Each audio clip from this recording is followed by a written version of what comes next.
नमस्कार मित्रों, Etawah study point की 11 मई की क्लास में आपका हार्दिक स्वागत है। और आज का हमारे लिए पहला प्रश्न है, हाल ही में कहाँ आसियान शिखर सम्मेलन शुरू हो रहा है या शुरू हुआ है? आपके लिए उत्तर है इंडोनेशिया में। इंडोनेशिया में 42वां शिखर सम्मेलन शुरू हुआ है। और देखिए, आसियान का मतलब है दक्षिण पूर्व एशियाई देशों का संगठन, यानी कि association of south east Asian nation. यह दक्षिण पूर्व एशियाई देशों का क्या है, एक संगठन है जो आसियान घोषणा पर हस्ताक्षर करने के साथ बैंकॉक मतलब कि थाईलैंड के 8 अगस्त 1967 को स्थापित एक क्षेत्रीय अंतर सरकारी संगठन है। वर्तमान में इसके सदस्य देशों की संख्या कितनी है? 10। कौन कौन से? Brunei, Cambodia, Indonesia, Laos, Malaysia, Myanmar, Philippines, Singapore, Thailand और वियतनाम। और मैं आपको यहाँ पे एक चीज़ और बता दूँ, भारत का आसियान के साथ मुक्त व्यापार समझौता है। चलिए चलते हैं हम आज के अगले प्रश्न की तरफ। यहाँ पे हमारा अगला प्रश्न है, Draupadi Murmu from tribal hinterlands to Raisina Hills, यह पुस्तक किसने लिखी है या किसने इसका विमोचन किया है? तो यहाँ पे आपका उत्तर है कस्तूरी रे। देखिए, कस्तूरी रे ने भारत की वर्तमान प्रथम नागरिक राष्ट्रपति द्रौपदी मुर्मू के ऊपर एक पुस्तक लिखी है। चलिए चलते हैं अगले प्रश्न की तरफ। यहाँ पे आपके लिए अगला प्रश्न है, किस राज्य ने हरे कृष्णा हेरिटेज टावर की आधारशिला रखी है?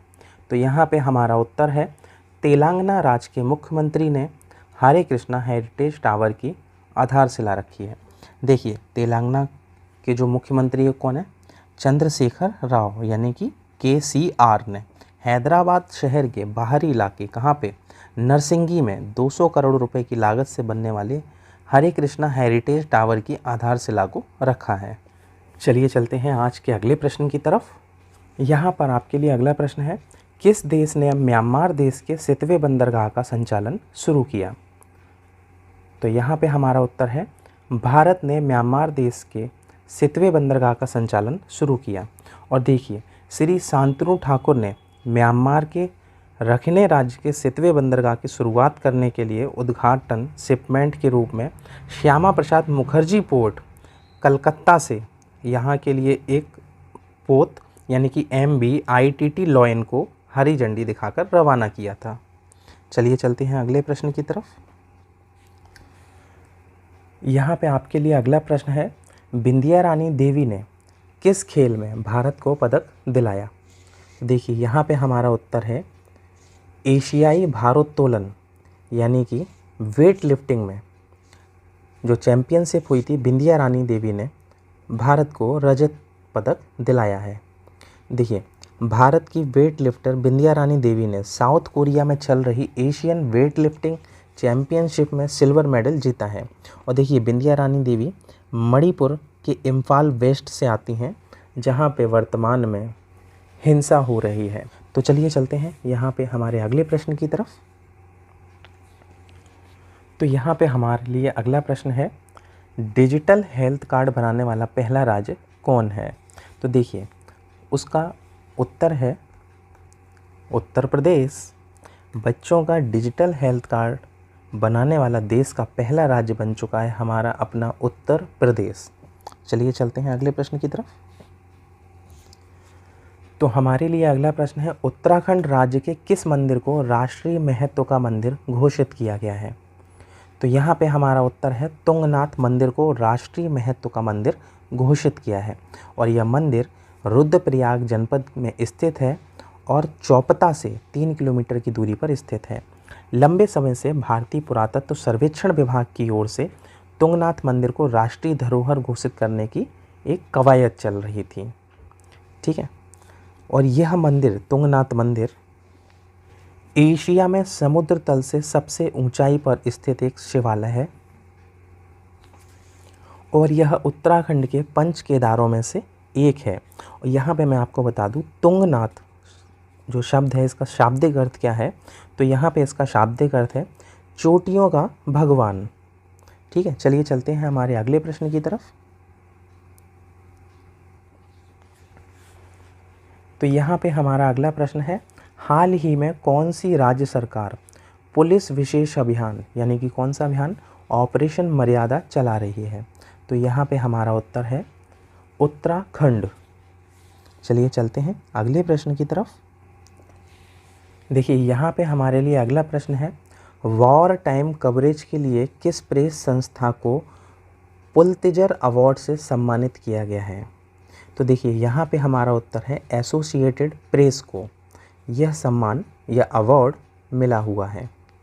देखिए वर्ष 2023 के पुलित्ज़र अवार्ड की घोषणा कर दी गई है और वॉर टाइम कवरेज के लिए एसोसिएट प्रेस को यह पुलित्ज़र अवार्ड से सम्मानित किया गया है। देखिए एसोसिएट प्रेस ने क्या किया, रूस और यूक्रेन का युद्ध चल रहा है तो मारियुपोल शहर की जो युद्धकालीन कवरेज थी उसको कवर किया। और वहीं दूसरी तरफ देखिए न्यूयॉर्क टाइम्स ने रूस और यूक्रेन युद्ध की अंतर्राष्ट्रीय रिपोर्टिंग के लिए यह अवार्ड जीता है। अब देखिए ये पुलित्ज़र अवार्ड मिलता किसे है, तो यह सर्वश्रेष्ठ अवार्ड जो है पत्रकारिता और कला को मान्यता देता है और यह अवार्ड पहली बार 1917 में प्रदान किया गया था। चलिए चलते हैं अगले प्रश्न की तरफ। यहाँ पे हमारे लिए अगला प्रश्न है, खेलो इंडिया यूनिवर्सिटी गेम 2023 कहाँ होंगे? तो यहाँ पे हमारा उत्तर है खेलो इंडिया यूनिवर्सिटी गेम 2023 का आयोजन उत्तर प्रदेश में किया जाएगा और इन खेलों का आयोजन 25 मई से 3 जून तक निर्धारित किया जाएगा। और देखिए आयोजन की जिम्मेदारी किसे मिली है, उत्तर प्रदेश की मिली है। और उत्तर प्रदेश के किन किन शहरों में ये होंगे, तो यहाँ पे गोरखपुर, वाराणसी, लखनऊ और नोएडा शामिल हैं। चलिए चलते हैं अगले प्रश्न की तरफ। तो यहाँ पे हमारे लिए अगला प्रश्न है, भारतीय सेना के आधुनिकीकरण के लिए हाल ही में कौन सा प्रोजेक्ट लॉन्च किया गया? तो यहाँ पे हमारा उत्तर है प्रोजेक्ट संजय।